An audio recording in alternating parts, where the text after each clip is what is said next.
Emily, as you mentioned, the people who live in this area are frustrated. Take a look at what they're dealing with. Both she and these court documents say the dog was tied up and in its own yard. Crews just left for the day and locked this mall up. She says really the scariest thing about all of this is just how close it happened to home. They live right down this road over here. These are the last two homes in Henry County scheduled to be demolished through that program. They're putting the art in Tarda once again this year. Today, the Transit Authority. It only takes minutes for thieves to slide under, use a saw, and take off with your catalytic converter.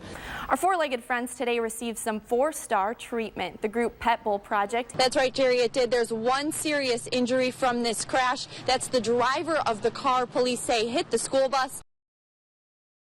It was the first day of spring break for 12-year-old Tommy Bartley, so he and a friend went to this park to play ball.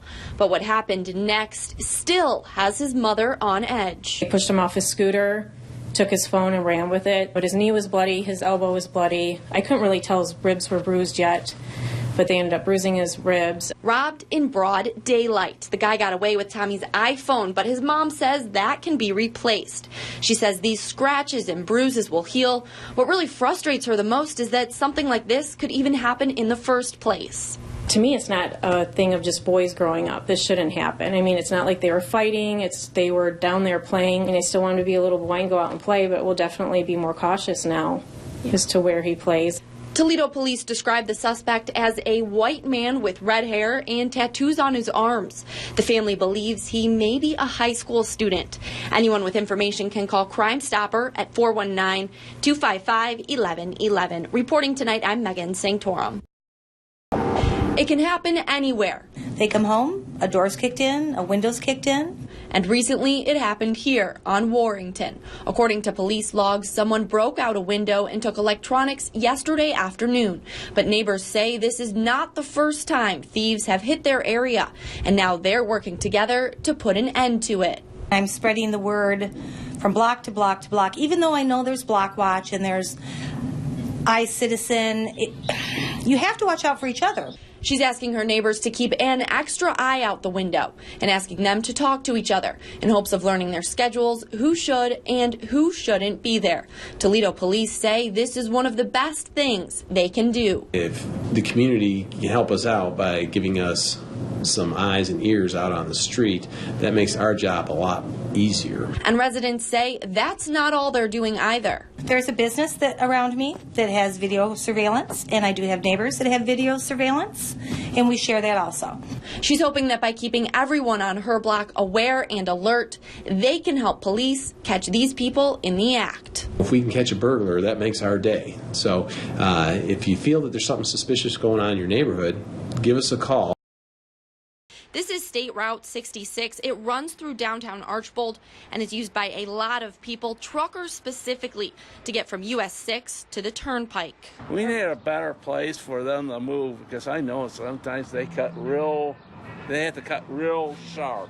They aren't able to make our corners very well. The truck traffic is hard because it is a tight spot downtown. Both residents and local business owners say they want to see a change. So this project is at the top of a list recently put together by the Fulton County engineer. The ultimate hope would be State Route 66 would move out of downtown Archbold and would be shifted over onto the improved County Road 24 and not go through downtown. He's hoping funding for the project can come from Turnpike revenue bonds, and Onweller just submitted information to the County Engineers Association of Ohio to get that application process started.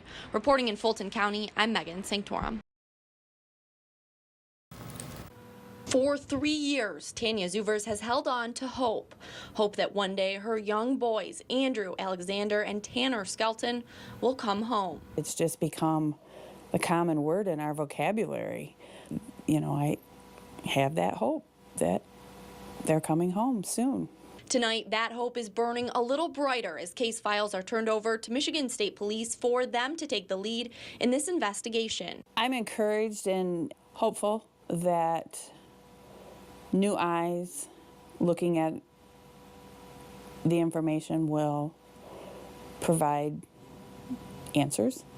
Michigan State Police have already been working the case with Morenci Police and the FBI, but MSP detectives say their department has the resources that are needed right now to keep this case moving forward and hopefully find the answers so many are waiting to hear. I am ready for closure. I guess I have myself prepared for whatever the closure may be.